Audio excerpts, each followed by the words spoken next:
नित्यं हिदाहार विहारसेवी समीक्षकारी विषयेष्वसक्त दाता सम सत्यपर क्षमावानाप्तो बसेवी च भवत्यरोग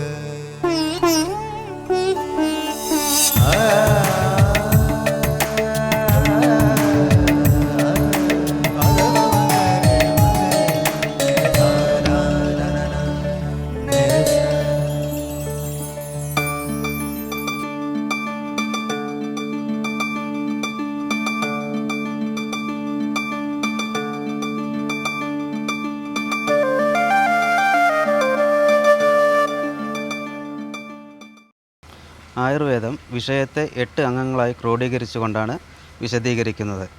ബാലരോഗ ചികിത്സ അതിൽ പ്രധാനപ്പെട്ട ഒരു അംഗമാണ്.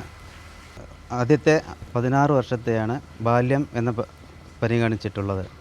അതിൽ തന്നെ മുലപ്പാലും പ്രധാന ആഹാരമായിട്ടുള്ള ആദ്യത്തെ ഒരു വർഷം, പിന്നീട് മുലപ്പാലും ഖരാഹാരങ്ങളും ചേർന്നുള്ള രണ്ടാമത്തെ വർഷം, പിന്നീട് ഖരാഹാരം മാത്രം മുഖ്യാഹാരമായിട്ടുള്ള 16-ാമത്തെ വയസ്സ് വരെയുള്ള കാലയളവിനെയാണ് ബാല്യം എന്ന് പരിഗണിച്ചിട്ടുള്ളത്.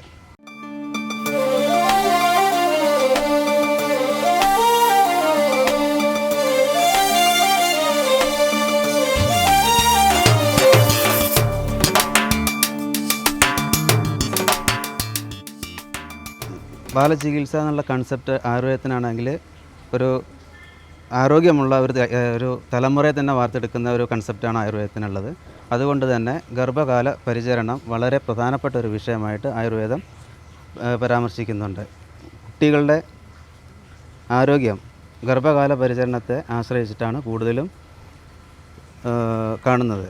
അപ്പോൾ കുട്ടികളുടെ ആരോഗ്യത്തിൽ വളരെയധികം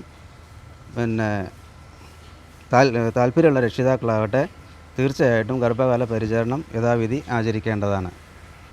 16 വയസ്സ് വരെ എന്നുള്ള ഈ പ്രായഗണന ഇന്നത്തെ കാലഘട്ടത്തിൽ എത്രത്തോളം പ്രസക്തമാണ് എന്നുള്ള കാര്യം ഒന്നുകൂടി ആലോചിക്കേണ്ടതാണ്. കാരണം 3 വയസ്സ് 4 വയസ്സിലിടയ്ക്ക് തന്നെ കുട്ടികൾക്ക് പഠനപരമായിട്ടുള്ള ഈ സമ്മർദ്ദങ്ങളും അണുകുടുംബത്തിലെ പ്രശ്നങ്ങൾ, അതുപോലെ ബാഹ്യമായ സമ്മർദ്ദങ്ങൾ ധാരാളം കുട്ടികളെ ബാധിക്കുന്നു എന്നുള്ളത് കൊണ്ട് തന്നെ കുട്ടികളുടെ ബാല്യം നഷ്ടപ്പെടുന്ന ഒരവസ്ഥ ഇന്നുണ്ട്. അതുകൊണ്ട് തന്നെ മുൻകാലങ്ങളെ അപേക്ഷിച്ച് ഉണ്ടായിരുന്ന രോഗങ്ങളല്ല ഇന്ന് കൂടുതലും കാണുന്നത്. മുൻകാലങ്ങളിലാവട്ടെ പോഷകാഹാരക്കുറവ്, പകർച്ചവ്യാധികൾ, അതുപോലെ ത്വക്ക് രോഗങ്ങൾ, കൃമിശല്യം കൊണ്ടുണ്ടാകുന്ന അസുഖങ്ങൾ, ഇങ്ങനത്തെ അസുഖങ്ങളാണ് കൂടുതലും കണ്ടുവന്നിരുന്നത്. ഇന്നാകട്ടെ വിദ്യാഭ്യാസത്തിലെ പുരോഗതി, വാക്സിനേഷൻ, അതുപോലെ രക്ഷിതാക്കളുടെ സാമ്പത്തിക പുരോഗതി, ഇതുകൊണ്ടൊക്കെയുള്ള ഉയർന്ന ശുചിത്വബോധം, ഈ കാരണങ്ങളെ കൊണ്ടൊക്കെ തന്നെ ഇന്ന് മുമ്പ് കണ്ടിരുന്ന പല അസുഖങ്ങളും കാണുന്നില്ല. ഇപ്പോൾ വാക്സിനേഷൻ്റെയൊക്കെ ഒരു ഗുണം എന്താണെന്ന് വെച്ച് കഴിഞ്ഞാൽ പണ്ട് മാരകമായിട്ട് കരുതിയിരുന്ന പല അസുഖങ്ങളും ഇന്ന് കാണുന്നില്ല. ഇപ്പോൾ പോളിയോ, ഡിഫ്തീരിയ, വില്ലൻ ചുമ, ഇതിനൊക്കെ ഒരു പരിധി വരെ തന്നെ നിയന്ത്രിക്കാൻ കഴിഞ്ഞിട്ടുണ്ട്. പക്ഷേ അതേസമയം ഈ ജീവിതശൈലീജന്യമായിട്ടുള്ള രോഗങ്ങൾ, അതായത് ബിഹേവിയറൽ അപാകതകൾ, പെരുമാറ്റപരമായ അപാകതകൾ, അതുപോലെ ഓട്ടിസം, ഡൗൺ സിൻഡ്രം, ഇതുപോലെയുള്ള ചില അസുഖങ്ങൾ, ജന്മനായുള്ള ഹൃദ്രോഗങ്ങൾ, വൃക്കരോഗങ്ങൾ, ഇതൊക്കെ തന്നെ വളരെ കൂടുതലായിട്ട് കാണുന്നുണ്ട്. കുട്ടികളുടെ ജീവിതശൈലിയിൽ തന്നെ ഒരുപാട് മാറ്റങ്ങൾ ഉണ്ടായിട്ടുണ്ട്. വ്യായാമം വളരെ കുറവായിട്ടുണ്ട്. കൂടുതലും ടി വിയായിട്ട് ബന്ധപ്പെട്ടുള്ള കളികൾ, അല്ലെങ്കിൽ കമ്പ്യൂട്ടറായിട്ട് ബന്ധപ്പെട്ടുള്ള കളികൾ. പിന്നെ മാത്രമല്ല, സമൂഹത്തിൽ മറ്റ് സമപ്രായക്കാരായിട്ടുള്ള കുട്ടികളായിട്ടുള്ള ഷെയർ ചെയ്യാനും അനുഭവങ്ങൾ പങ്കുവയ്ക്കാനും ഒക്കെയുള്ള ആ ഒരു സാഹചര്യം വളരെയധികം കുറഞ്ഞിട്ടുണ്ട്. പിന്നെ ഭക്ഷണ രീതിയിൽ ചോക്ലേറ്റ്സ്, സോഫ്റ്റ് ഡ്രിങ്ക്സ്, ഇതിൻ്റെയൊക്കെ സ്വാധീനം വളരെയധികം കൂടിയിട്ടുണ്ട്. അതുകൊണ്ട് തന്നെ ഒരു പരിധി വരെ ഈ പറഞ്ഞ കാരണങ്ങളൊക്കെ തന്നെ ഈ ജന്മനാ ഉള്ള അസുഖങ്ങൾ കൂടാനും മുൻകാലങ്ങളേക്കാൾ മാരകമായിട്ടുള്ള അസുഖങ്ങൾ കാണുന്നതിനും കാരണമായിട്ടുണ്ട്. ഇപ്പോൾ വളരെ ഈ മഴക്കാലമൊക്കെ ആയിട്ട് ബന്ധപ്പെട്ടിട്ട് കാണുന്ന ചില സാധാരണ അസുഖങ്ങളെക്കുറിച്ചിട്ടുള്ള അതിൻ്റെ പ്രതിവിധികളെക്കുറിച്ചിട്ടും ഒന്ന് പ്രതിപാദിക്കുന്നത് നന്നായിരിക്കും. വർഷക്കാലങ്ങളൊക്കെ പ്രത്യേകിച്ചും പനി, ചുമ, കഫക്കെട്ട്, ഇങ്ങനെയുള്ള പ്രശ്നങ്ങളൊക്കെയാണ് കൂടുതലും കാണാറുള്ളത്. അതിനാണെങ്കിൽ ഒരുപാട് ഗൃഹൌഷധികൾ നമുക്ക് കുടുംബത്തിൽ തന്നെ ശീലിച്ചിട്ടുണ്ടാവാം.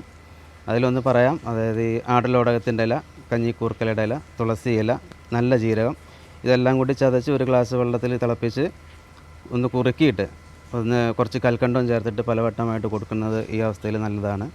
അതുപോലെ അതിസാരം അതല്ലെങ്കിൽ വയറിളക്കം ഇങ്ങനെ വരികയാണെങ്കിൽ പുളിയാരലിൻ്റെ ഇല, തേന് ഇതൊക്കെ ചേർത്ത് കൊടുക്കാം. പിന്നെ കൂടുതലായിട്ട് ഈ ത്വക്ക് രോഗങ്ങളൊക്കെ വല്ലതും വരികയാണെങ്കിൽ എല്ലാം കൊണ്ടും ഡോക്ടറെ കണ്ടിട്ട് തന്നെ വേണം ചികിത്സ നിശ്ചയിക്കുന്നത്.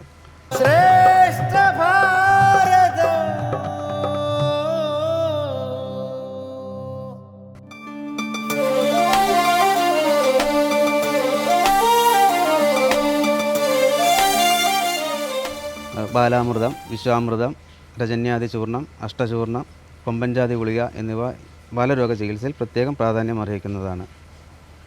ഇതൊക്കെ തന്നെയാണെങ്കിലും ഇന്നത്തെ കാലത്ത് കുട്ടികളുടെ എല്ലാവിധത്തിലുള്ള വളർച്ചയ്ക്കും പ്രത്യേകം ശ്രദ്ധിക്കേണ്ടത് രക്ഷിതാക്കൾ തന്നെയാണ്. കുട്ടികൾക്കാണെങ്കിൽ തമ്മിൽ ഷെയർ ചെയ്യാനോ അനുഭവങ്ങൾ പങ്കുവയ്ക്കാനുള്ള അവസരങ്ങൾ കുറഞ്ഞു വരുന്നു. അതുപോലെ കായികമായിട്ടുള്ള കളികളിൽ തന്നെ വളരെ കുറവാണിപ്പം. മാത്രമല്ല മീഡിയാസ് പലതും ഇന്ന് ധാരാളം വിവരങ്ങൾ കുട്ടികൾക്ക് എത്തിച്ചു കൊടുക്കുന്നുണ്ട്.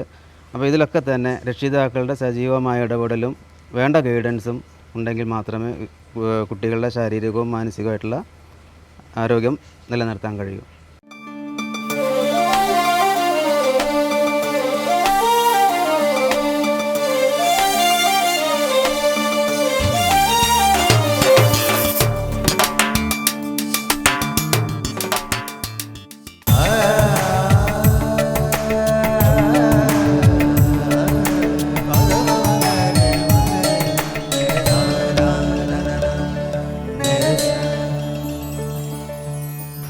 വിഷചികിത്സയിൽ പ്രത്യേകിച്ച് സർപ്പവിഷത്തിൽ ഉപയോഗിച്ചു വരുന്ന ഒരു പ്രധാന ഔഷധ സസ്യമാണ് കരളയം.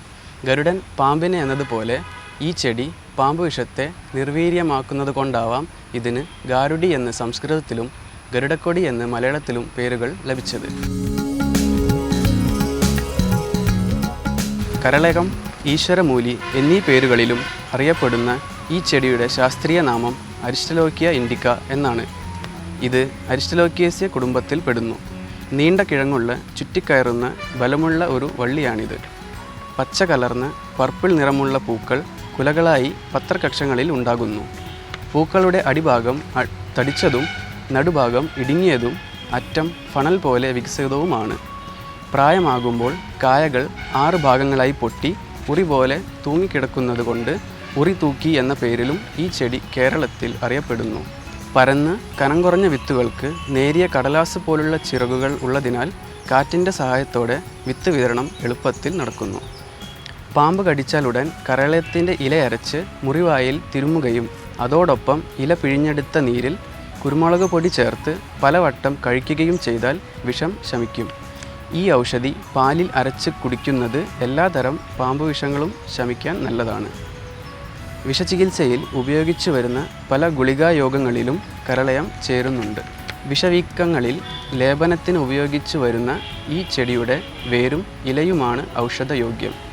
കൈവിഷത്തിന് കരളയത്തിൻ്റെ വേര് തേങ്ങാപ്പാലിലോ പശുവിൻ പാലിലോ അരച്ച് കലക്കി സേവിക്കാൻ വിരിക്കുന്നുണ്ട്. രക്തശുദ്ധി നൽകുന്നതിനും വ്രണങ്ങളും മറ്റ് ത്വക്ക് രോഗങ്ങളും ഭേദമാക്കുന്നതിനും ഈ ഔഷധിക്ക് കഴിവുണ്ട്. ജ്വരം, അതിസാരം, ദഹനക്കുറവ്, കുട്ടികളിലുണ്ടാവുന്ന ഉദരരോഗങ്ങൾ എന്നിവയ്ക്ക് കരളയത്തിൻ്റെ നീര് ദിവസേന കഴിക്കുന്നത് ഫലപ്രദമാണ്. നീലിദളാദി തൈലം, പാരന്ത്യാദി തൈലം, പാഠാദി ഗുളിക എന്നിവ കരളയം ചേരുന്ന ചില ഔഷധങ്ങളാണ്.